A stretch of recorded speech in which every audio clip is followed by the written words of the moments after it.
میرا نام فرزانہ محتشم ہے اور فرزانہ فرح تخلص کرتی ہوں. میں بحیثیت شاعرہ اور مزاح نگار جانی جاتی ہوں. میرا تعلق بھٹکل سے ہے. میں وہاں بحیثیت انجمن پی یو کالج پرنسپل کام کرتی ہوں. میری 2 کتابیں مزاح کی شائع ہو چکی ہیں. پہلی کتاب شوخی تحریر تھی, دوسری دیکھنا تحریر کی لذت, اور الحمدللہ تیسرا مجموعہ شائع ہوا ہے جس کا نام گل افشانیہ ہے. ویسے تو بچپن سے شوق تھا, لیکن 2010 سے باقاعدہ اس کا آغاز ہوا. ایک ادبی اجلاس میں مجھے محترم خلیل مامون صاحب نے بلایا تھا.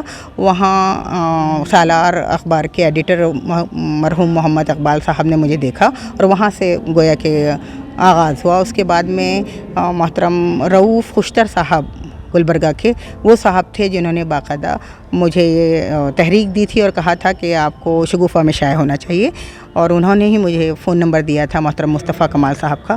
جب سے مصطفیٰ کمال صاحب سے جڑی ہوں الحمدللہ یہ راہ گویا کہ میرے لیے آسان ہو گئی ہے, کیونکہ وہ بہت زیادہ ہمت افزائی کرتے ہیں. انہی کے صدقے میں آج الحمدللہ ہم لوگ اس قابل ہوئے ہیں کہ کچھ بول اور لکھ پڑھ سکیں. میں مانتی ہوں کہ ادھر کئی سالوں سے اردو کا رجحان ذرا کم ہوتا جا رہا ہے, اور اس کے ذمہ دار ہم دوسروں کو کیوں مانیں. میں خود ایسی ہوں کہ میں اردو کی روٹی کھاتی ہوں, لیکن میرے اپنے بچے ایسے فی الحال جو سرکاری اردو اسکول ہیں ان کی حالت اتنی خستہ ہے, ان کا معیار اتنا پست رہتا ہے کہ وہاں اردو پڑھائی جاتی ہے اور ہم اپنے بچوں کو وہاں نہیں بھیج سکتے.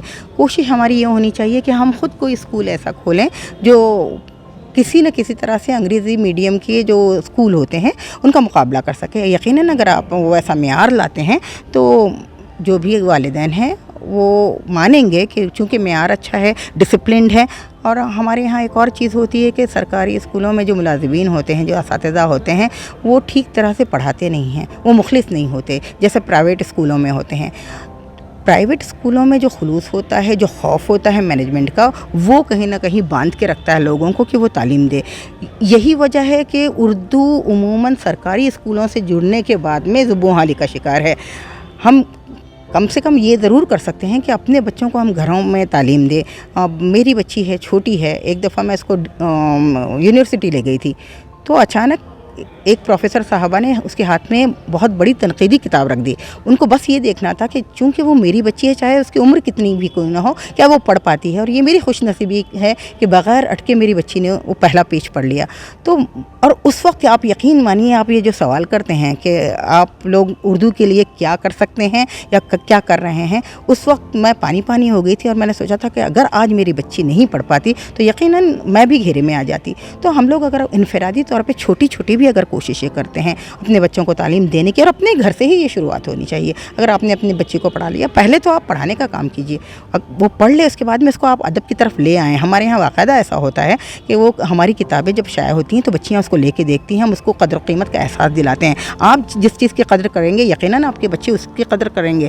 تو آپ ان کو اشعار سے دلچسپی سکھائیے, آپ ان کو بتائیے کہ ادب کیا چیز ہے اور کس طرح سے یہ آپ کے ذہن پر اثر انداز ہوتا ہے, ماحول پر اثر انداز ہوتا ہے, اور کس طرح سے وہ آپ کی کردار سازی کرتا ہے. تو شخصیت سازی میں تعلیم کا بہت بڑا ہاتھ ہے, ادب کا بہت بڑا ہاتھ ہے, اور بالخصوص اردو میں تو ایسے بکھرے پڑے ہیں ایسی چیزیں جو آپ کے کردار کو الحمدللہ آگے بڑھا سکتے ہیں یا اعلیٰ کردار آپ کو بنا سکتے ہیں. میں HRTV ناظرین ان سے کہنا چاہوں گی کہ اردو سے جڑے رہیے. آج کل مالی وسائل کی کمی کا اردو والے نال ہوتے ہیں. آپ جہاں بہت ساری چیزیں خرچ کرتے ہیں, بہت ساری چیزوں پہ پیسے دے رہے ہیں, اور تھوڑا سا پیسہ آپ اردو کے لیے بھی لگائیے, کیونکہ کہیں نہ کہیں ہم لوگوں کو اردو کی ضرورت ہے.